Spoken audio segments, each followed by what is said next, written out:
Hello everyone, my name is Ivo and welcome to Cooking with the Koyas. Today we're not cooking, but rather I would like to share with you my custom recipe for my Amaro, which I'm going to call my Armarivo II. I made my original Armarivo a few months back. This one, folks, a little more complex with flavor. It's got that old school Italian Amaro flair to it. It's going to be absolutely amazing. I got all my ingredients. Let's get started right now. Okay, and by the way, Amaros are a liqueur that can be used as an aperitivo before dinner or a digestivo after dinner. Either way, very, very nice drink. Okay, so I have here lemongrass, a lemon balm. I have lemon balm from my garden, freshly picked. And what we're going to do is we're just going to pluck the leaves and the top stems. Leaves and top stems. I don't want these hard bitter stems, but the top stems, we're going to want those because that's going to add intense flavor. So let me get this lemon balm prepped and ready to go. Oh, and I don't think I mentioned, but we're looking for about 4 loose cups, which is we want 100 grams of lemon balm. So let me keep going until we hit our 100 grams. So as you can see, I basically used all that lemon balm with the exception of a handful. So I have this nice, beautiful container. These containers are ideal for making liqueurs at home, folks. They are ideal. Okay, so in goes our beautiful, fresh lemon balm, which of course you're going to wash and make sure you thoroughly dry them. They have to be dried before you go to use them. So paper towels work great. So in goes our lemon balm. Next ingredient, 1 artichoke. Artichokes are key to Amaros. In fact, there's one Amaro, Italian Amaro called Cinar, which is made just mainly with artichokes. And in this case, we're going to use 1 artichoke and we're going to cut it up into quarters. And we're going to leave the leaves and the stem. It's all going in. Amazing Amaro flavor with the artichoke. Okay, so 1 artichoke goes in. Next, I have here 1 teaspoon of fennel seed. Another nice flavor enhancer. 1 teaspoon fennel seed. In it goes. Next, let's go with 1 grapefruit. I have 1 grapefruit here. And what we're going to do is we're going to peel this grapefruit. This is how my grandfather taught me. Fantastic way for peeling grapefruit, oranges, whatever the case may be. I remember as a kid, he showed me this method, and I've done it that way ever since. And then quite simply, you just peel off you take your peels off. Now, when we're making, let's say, a limoncello, we're only using just the zest. We're not using the pith. But in this case, we're making an Amaro. We're going to use both. We're going to extract the flavors from the skin, all the oils and all the pigments from the skin, and flavors, of course. But we also want that bitterness of the pith. So it's all going into our jar. Okay, and now the same thing I'm going to do with I got my snack for tomorrow. Let's do the same thing with an orange. Oh, let's not forget those. Same thing with an orange. Let's get it peeled. Alrighty, our orange is peeled and everything goes in the jar. I think I'll eat this tonight. It's looking good. All right, next, 4 lemons. And you guessed it, we're going to do the same thing. We're going to take the lemon skins along with the pith of the lemon, and we're going to put these 4 lemons in our jar as well. Now, I should have mentioned also, you're going to want to make sure if you can find organic fruit, organic is the best to use because they don't have the sprays and the pesticides on the skins. But if you can't find organic, of course, you're going to have to scrub them clean. And I like to use a water and baking soda solution with a scrub brush and just scrub them perfectly clean. and of course, perfectly dried afterwards. Okay, so let me do these 4 lemons and put all the skins in our jar. Okay, and that's the last lemon, thanks to my nonno Nicole from Pagentro, Italy, who showed me that method. Okay, now these, what I like to do with the lemons is cut them into like medallions, and then I will individually freeze them, and then I use them, take them out to make lemon water, or if I'm making mixed drinks, I add them to the mixed drinks. It's a great way to use up these lemons. The grapefruit and the orange, I'm gonna eat those. Okay, one more ingredient to add, the key ingredient to get things going.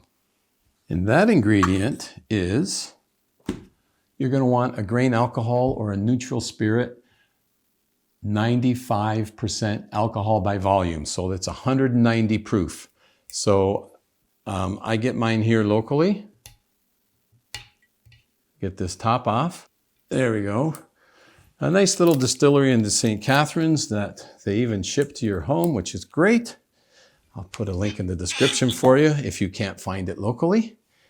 And quite simply, we're going to add the entire bottle into our jar. So that's 750 milliliters, again, of 190 proof grain alcohol or neutral spirit alcohol. And it's the strength of that alcohol that's going to extract all the essential oils, color, and flavor from these beautiful ingredients. So we're going to have to pack this down a little bit. Okay, so with a spoon, I'm going to get things mixed up here, get it all tossed up with that alcohol. Okay, and there we have it. I had to stand up and give it a good toss and a little push, but we have the liquids now coming to the top, and that's what we want. It's just like a good marinade, folks. You want to make sure that everything is covered, and we're going to extract all those beautiful flavors from our ingredients. Okay, so now that that's done, quite simply, we're going to seal it, and now it needs to rest 5 days minimum, 7 days maximum, no more than 7 days. And we're going to put it in a cool, dry place. I'll probably put it in my cantina. If you have a basement, in your basement, you want it dark, you can put it in a bag, like a paper bag, so it's nice and dark. But anyhow, cool, dark place for 7 days. We'll see you in 7. Oh, and by the way, once in a while, once a day or every other day, just give it a little shake. So our 7 days are now up, so let's make our sugar syrup. And this, of course, is very easy to do as well. Fire up our stove.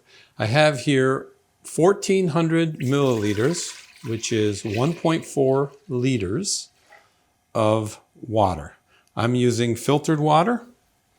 And to that, I'm going to add 118 grams of white sugar.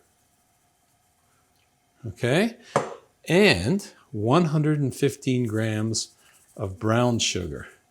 This mix of the two sugars is going to help our Amaro. It's going to make the nice color that we want. And we're not adding an overabundant amount of sugar because we want the focus to be on the Amaro, not on the sweetness. So it's not going to be overly sweet.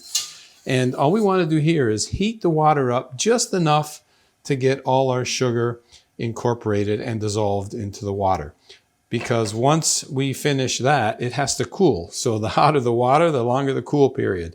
All right, so I'm just going to heat it up just enough to get all this sugar absorbed. And that's basically it. We are done. It is not that hot at all. No, it's just, I'm going to say it's just kind of lukewarm. It's warm. More than lukewarm, but warm. Okay, this water's got a nice brown tinge to it. We're going to let it now cool completely. It has to be 100% cool. So we're going to let it cool right down. Our 7 days are up. And if you can see that, it's very, very green. It's a deep, deep green that we have there right now with our alcohol. So time, folks, to make the Amaro magic happen. Our syrup is now cooled. And what we're going to do, we are going to leave all those bitter ingredients in the jar because we're going to use that old school Italian method of double maceration. So we're going to leave it all in there and we're going to add our sugar syrup to the mixture completely. So little by little, I'm going to get it added in. Okay, look at the color. It's well, you've seen the color. It's like this liquid's got a brown tinge to it, let's call it. And now it's mixing together with that green, that deep green. So it's going to be very interesting to see what color we end up with. But that's why we're using that brown sugar, because the brown sugar adds a little bit of that dark color, which gives it more of that complex Amaro kind of color to it, the old school Italian Amaro color. Okay, so I'm down to the last little bit. Let's get it poured in, nice and gently.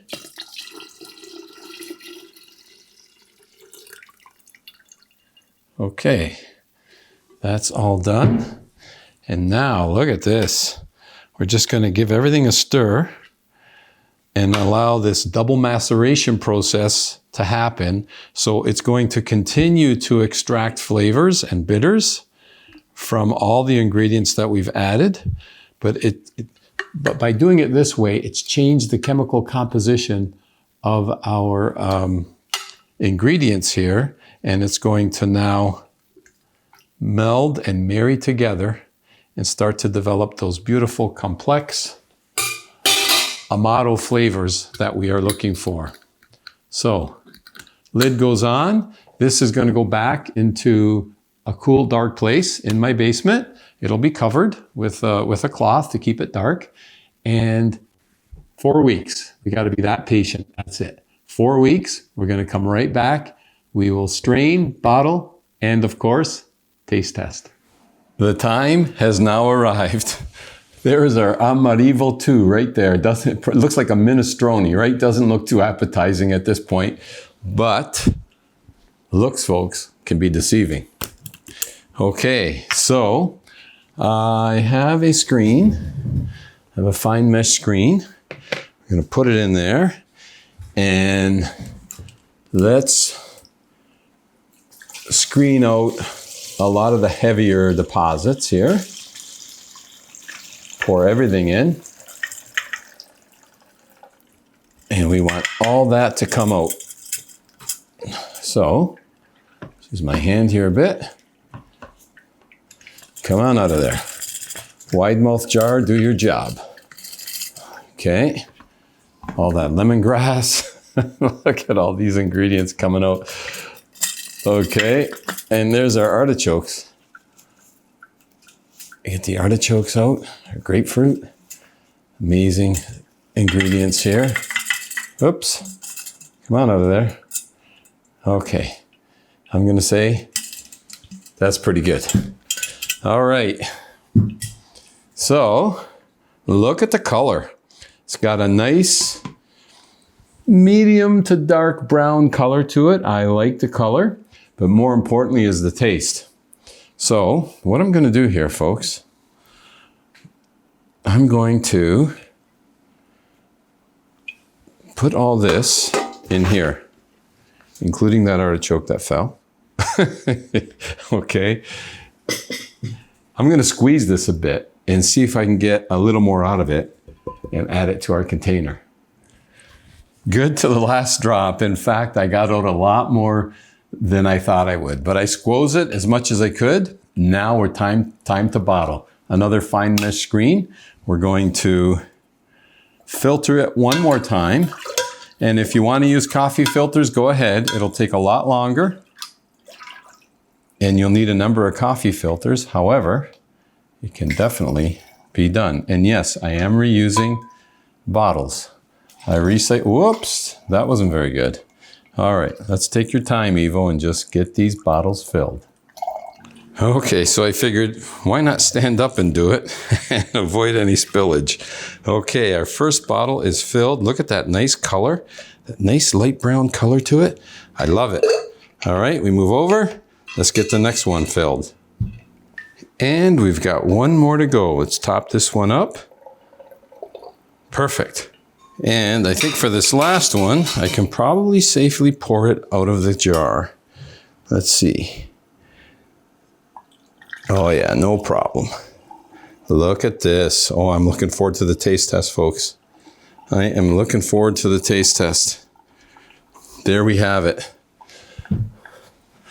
Okay, let me get my nice Amaro glass. It takes the right glass to do the taste test.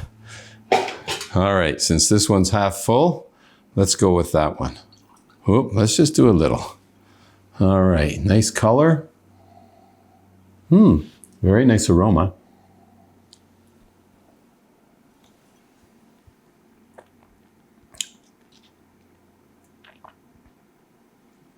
Okay, now you're talking. Oh, it just has just the right amount of bitterness, folks.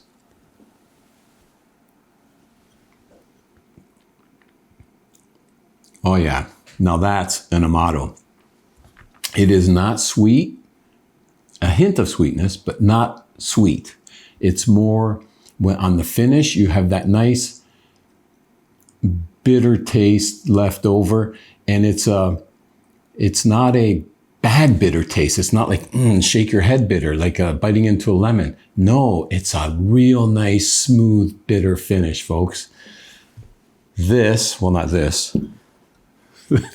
This is going to make for a fantastic aperitivo or digestivo, before dinner or after dinner. What a fantastic drink. And the beauty of this is simple ingredients. You can make this right at home, the best place to be, and you're able to enjoy a drink by yourself, with your friends, with your family, and take some pride in what you do. Because this, folks, might just happen to be my ultimate favorite Amaro. So, wherever you're tuning in from, I hope you give this Armarivo II a try. I think you're going to really like it. I want to thank you for joining me on today's episode of Cooking with the Koyas. And as always, folks, until next time, bon appetito and salute. Yes, good to the last drop. That is a winner.